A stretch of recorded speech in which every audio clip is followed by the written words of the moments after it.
contre la machine, l'avocat en chair et en toge contre l'algorithme en silicium et en bug potentiel. Car on veut nous faire croire que demain, au tribunal, ce ne seront plus des robes noires qui plaideront, mais des circuits imprimés en mode « Madame la Présidente, erreur 404, argument non trouvé ». Le droit, une affaire de cœur et non de processeur. Mes adversaires voudraient nous convaincre que des robots avocats seront plus rapides, plus précis, moins chers. Certes, mais ont-ils un flair pour le détail qui tue? Un sixième sens pour sentir la vérité se faufiler dans un témoignage maladroit?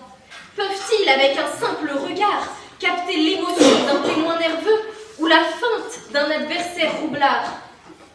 Mesdames et messieurs, nous ne plaidons pas devant un correcteur orthographique. Nous plaidons devant des juges, des humains qui, comme nous, ont des émotions, des hésitations, des sensibilités.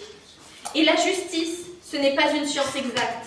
C'est une alchimie subtile entre le texte et l'humain. Imaginez un procès avec un robot avocat. Il se lève, récite un argument imperturbable, puis s'arrête net parce qu'un bug a court-circuité sa conclusion. Où est l'art du rebond, de la répartie, de l'improvisation? Un robot peut-il, avec un sourire en coin, décocher une phrase assassine qui retourne la salle? Peut-il, comme maître Dupond-Moretti, balancer un « Mais enfin, voyons, ce dossier est plus vite qu'un frigo d'étudiant » et faire rire le juge tout en plantant le dernier clou dans le cercueil de l'accusation? Non, mesdames et messieurs, parce que la plaidoirie, c'est un art, une danse, une performance, pas une simple exécution de code. Et puis soyons sérieux, vous avez déjà vu un logiciel fonctionner parfaitement du premier coup? Même Word plante sans prévenir. Imaginez maintenant un robot avocat programmé à la va-vite qui confond non coupable et coupable parce qu'il a mal interprété une phrase. On fera quoi?